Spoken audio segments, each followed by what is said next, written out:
Hey guys, so I am here for the BookTube at the gym tag, which was created by Brian at Bookish, and he also tagged me. And if you haven't already, you should absolutely go watch his video, because it's a hoot. It is really great. I am not going to be using my gym voice like he was, because I don't really have a gym voice. But anyway, the first question is bench press. This gives you a chance to show off. What are books you are proud to have read? This I am going with not necessarily a book, but a version of a book. So I'm proud to have read The Canterbury Tales by Geoffrey Chaucer in the Middle English. If I had read it in a translation, I would probably still be sort of kind of. I mean, being proud of just reading a book is sort of a little bit. I kind of agree with Steve's take on it. It is a little bit silly, but I'm proud to have read it in the Middle English, just because it is a whole another level of reading in terms of just you have to wrap your head around the Middle English, but it also provides so much better of an experience. It's just the language is just beautiful. So I'm happy that I read it in the original Middle English. Because it was a really fun challenge, and it really enhanced the experience. Number 2 is Leg Day. Lots of people like to skip Leg Day. What book, genre, author have you skipped because you don't think you can handle it, or do you wish you had skipped? The first author that came to mind for me here is Thomas Pynchon, who, sounds great, but also sounds really, really difficult. And just based on what I've heard about many of his books, they don't necessarily sound like the kind of books where putting in the work to read them will necessarily make me happy, or I will get much out of them. It would be sort of like just reading him for the sake of having read Thomas Pynchon rather than reading him for wanting to read him, and I don't think it's good to read a book just for the sake of wanting to have read it. It's why I've put off reading Ulysses for so long too. So that was my first choice for that one. Number 3, crunches. We all know crunches are good for us. What's a book you read because you needed to gain a better understanding of literature, your work, or history, etc.? For this, I went with The New Trail of Tears by Naomi Schaefer Riley, which is sort of on the history, sort of in response to the history part of the question, or more like current events, I guess, which are also sort of history, but not quite. But anyway, The New Trail of Tears is a must-read, I think, for Americans. I wish it were more widely known. It really should be, as it is a harrowing book. It is about the current status of Native Americans in the United States. And she visits a bunch of reservations to see what the conditions are like, and she analyzes the laws that govern Native Americans in the United States, and it's incredible in a horrible way what is going on with the reservation system and with the way many Native Americans are living in the United States. And again, I kind of wish every American would read this book, although it's probably not going to happen. But number 4 is The Treadmill. It's all about endurance. What's a difficult or long book that you powered through? And for this, I have to go with The History of the Peloponnesian War by Thucydides, which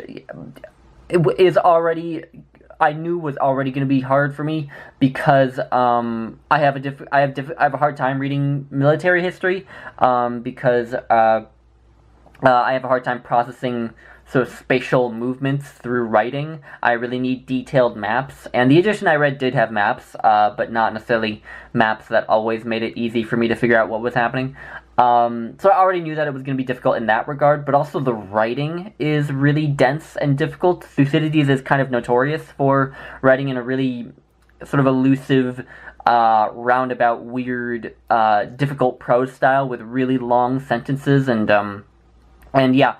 I read a translation, obviously, which actually probably made it easier on me, because I've heard that as hard as an English translation is, the Greek is even more difficult.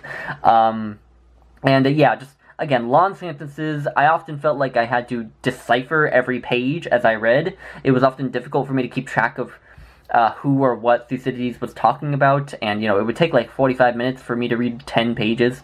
And yeah, but I got through it, and I'm really glad I did, because I did get a lot out of it, even though I wouldn't necessarily rank it as one of my favorite books ever. Number 5 is Lat Rows. This is all about feeling good about yourself. What's a book, an author, or a genre you read because it makes you feel good or brings you joy? And for this, I'm going with Wallace Stevens. One of my favorite anecdotes about Wallace Stevens is the opening to a lecture by Langdon Hammer about Wallace Stevens, a lecture which is on YouTube. It's just a lecture as a part of a Yale open course that they posted about modern poetry that Langdon Hammer teaches, and he opens his lecture on Wallace Stevens with this nice little anecdote where a friend of his once asked him, "Are there any happy poets? Are any poets actually happy? Because so many poets seem to be these depressed people who are very melancholic, and a lot of them committed suicide or were in insane asylums." And Langdon Hammer said, "I think Wallace Stevens is a happy poet," and I agree with him. I think Wallace Stevens is a happy poet. His poetry is all very life affirming, despite the fact that it is very atheistic and nihilistic. Number 6 is Squats. The Heavy Weight Can Get You Down. What's a book that you found depressing but you pushed through? I could go back to The New Trail of Tears, but I'm going to go with one that's just as depressing. King Leopold's Ghost by Adam Hochschild, which is about King Leopold of Belgium's rule over the Congo in Africa.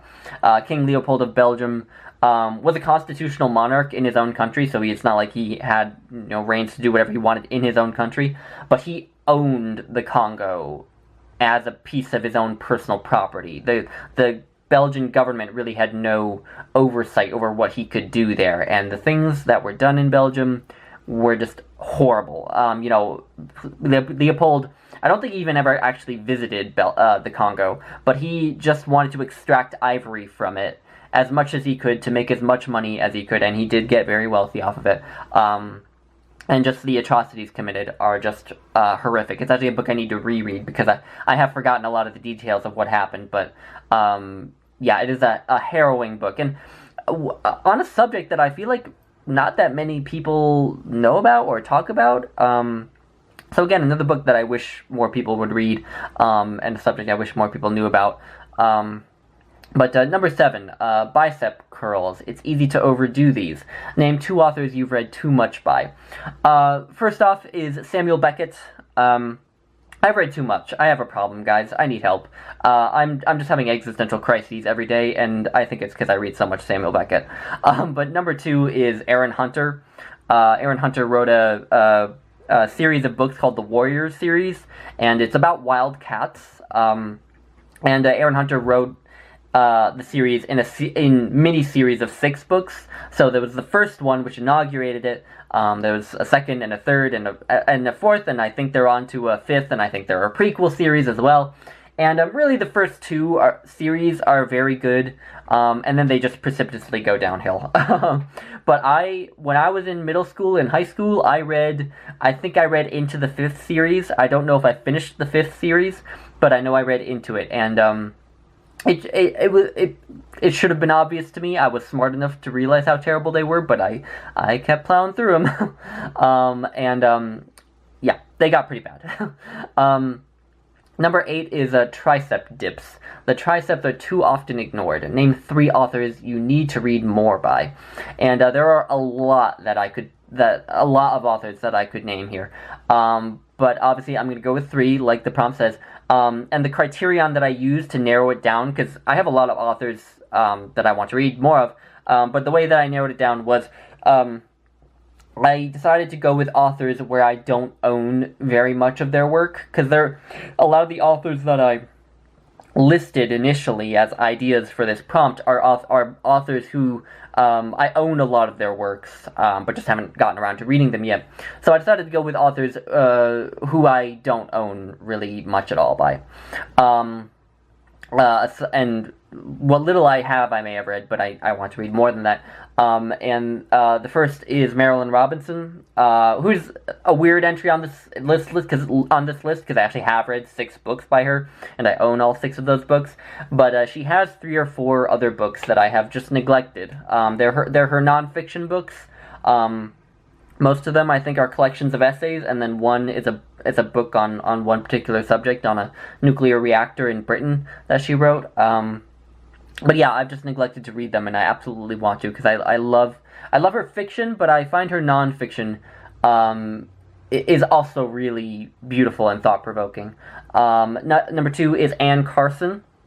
I'm still in the middle of reading my first Anne Carson, and she's just a brilliant essayist, a brilliant writer. Her prose is just golden. I don't know. Her prose is excellent. I mean, she could write about a table, and I think it would probably be gorgeous. And so I really just need to read more of her work. She's a poet, an essayist, and a classicist as well. She's done translations of Catullus and Euripides and others.